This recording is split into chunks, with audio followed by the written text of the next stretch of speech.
We on Boss Talk 101. Yeah, we gonna talk. So I gotta ask you this because y'all skipped over all of the. So growing up, were you raised with your mom and dad in the same house? Because I know you said your dad got in trouble, but did you raise with your mom? My dad didn't get in trouble till he was way later. I know they were later, but were they in the same house? No, my mom. Just your mom? Yeah. So daddy wasn't there? Not until I was 10. I moved in with my daddy when I was 10. So you left mom. Mom allowed you to leave and go with dad? Yeah. She ain't watched none of the Domino Effect. She You ain't seen none of the Domino Effect. Yeah. Like your audience, people see you ask me that question, I'm like, that's what they gonna say. She ain't watched none of the Domino Effect. I clearly, that Domino Effect won. Yeah. That's one. 1983, I went and moved in with my daddy. Why?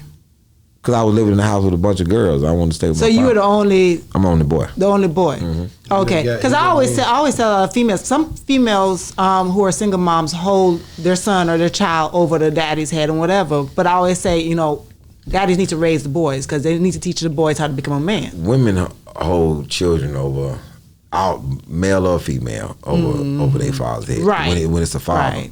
Right. Some. But your mom didn't because she allowed you to. Yeah, my mom was like, yo, if you want to, cool. Me and my sister stayed with my dad. Mm-hmm. Yeah, my mom never held us away from her. That was seemed petty to her. She was like, no, nigga, I want to go do something. That's anyway. real. That's real. Y'all go stay with y'all dad if y'all want to. My sister stayed for a couple of days. My sister really came to visit. Just to see what's going on. She's like, yo, yeah, we good. I'm now, nigga. It's not enough amenities over here for me, my nigga. Hey. So do you feel like having a broken household, daddy over here, mommy over here, do you feel like it affected your life somehow in your development growing up? It probably did. Yeah. How do you think that affects it?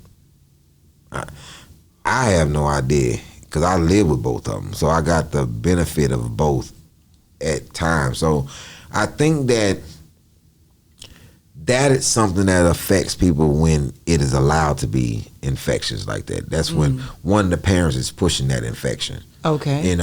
Because I know people who live in different countries than their parents and they close.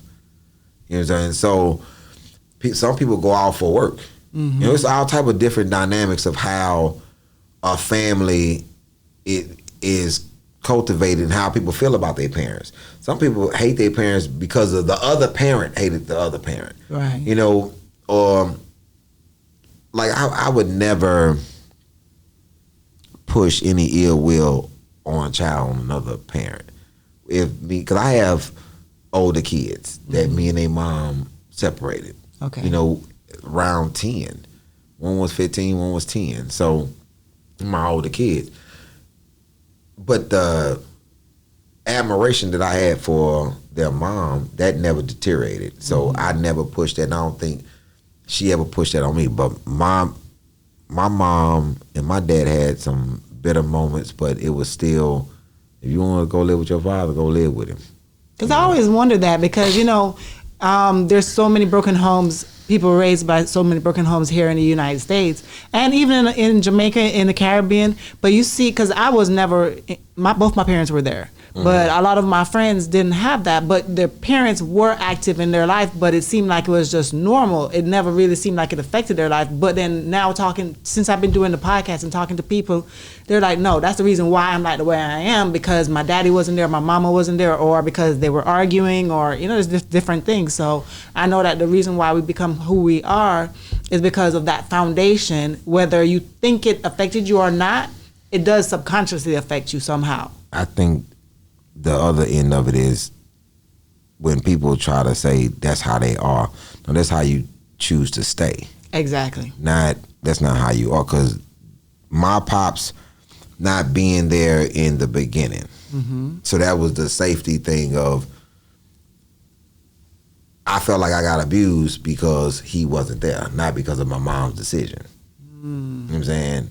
Because even if you present, nobody feels safe in that atmosphere. Like when me abused or neglected? No, abuse. No, we talking about physical. Okay. So when me and my first kid's mom, we separated, right? Jaden's Trey's mom. They still felt the safety of me. Mm-hmm. the protection of me. I picked Jaden up from school every day. You know, I was still very active in her life. So if her mom was to choose to be with somebody else, that man, that person wouldn't feel comfortable or even think in his mind that I could be abusive to either person, because this man is still very actively present. You know, so I couldn't come pick Jaden up and her mama come to the door with a black eye. What happened to your eye? Oh, this nigga in here. And my daughter right there, nigga, my son, man. It ain't happening. Yeah, tell that nigga to come out here. That's right. Because if this is crib, I don't want to say I'm barging and shit. Yeah. Tell him you can get something out the car for you. Send him out, man. Yeah. He gonna have to figure this out. This gonna be some action. You gonna have to make something move, man. So you saw your mom go through all of that. Yeah, we went through it with her. And you went through it with her. So that's where that affected you growing up. Probably so, but that but it didn't cause you as a adult. The thing you can hold on to things, but when it comes to my children, you chose not to. I'm not abusive to my kids just because I was abused. Right. My kids feel like in their mind, like, yo, this is a very loving person. Like with my kids. And it didn't cause you no insecurities or none of that stuff. I don't know how it even would. Because people who are abused usually feel like they're less. People say that, but psychology is what is my field, right? Mm-hmm. That's what makes me good at what I do. Yep. I think that people are allowed to suppress things. Like when I go to speak with the youth, right? I don't give them a pass to hold on to trauma. Okay.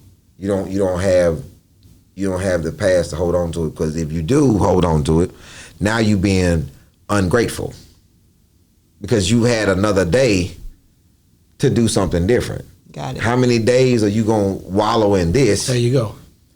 Because that's like it. It sounds the same to me as when somebody say the system is holding me back. No, nigga, you allowing the system. Yeah, we on Boss Talk 101. Yeah, we gonna talk.